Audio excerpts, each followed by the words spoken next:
нам боловчтой гэдэг 6 хүүхэдтэй юм гэж байна. Намайг Сантья гэдэг 4 хүүхэдтэй ээж. 4 хүүхэдтэй ээж.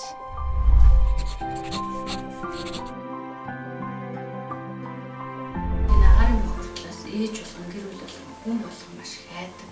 Төрүүлсэн ч бай төрүүлээгүй ч бай жирэмслэл дураг. Агарын бохирдлоос маш их мэдж байна. Төрөлхийн ажигтай гарч байна. Хүүхд эрүүл байх хамгийн дээд зүйл байдаг. Хэрвээ энэнд ингээд өөрийнхөө оролцоог оруулж чадхаар бол юу ч байсан хийж чадна. Удааг яаж арилгах талаас нь их нь бол хүн болгон бас дуу хоолойгоо хүргээсэй гэж бодож байгаа. Нэгдээсэй гэж бодож байна.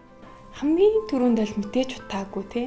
Цэвэр агаартай утаагүй байгаасай. Агарын бохирдолгүй эрүүл цэвэрхэн орчинд өсөж торносоо гэж хүсдэг. Эцэгчүүд ч гэсэн хүүхдүүдэд хот утаанаас урьдчилан сэргийлэх нь л чухал болж боддог. Утаа багасж байна гэдэг бол ээж хүний хувьд л маш таатай байна. Тэр утаа багасгах хажуугаар сэтгэлийн зовир багаслаа. Хүн болго өөрөөсөө эхэлж байгаасай. Альва асуудалд өөрөөсөө төрүүлж харж байгаасай гэж хэлмээр байна. Өвлийг хүүхдүүд минь эрүүл агаартай сайхан өнгөрүүлээсэй гэж хүсэж байна.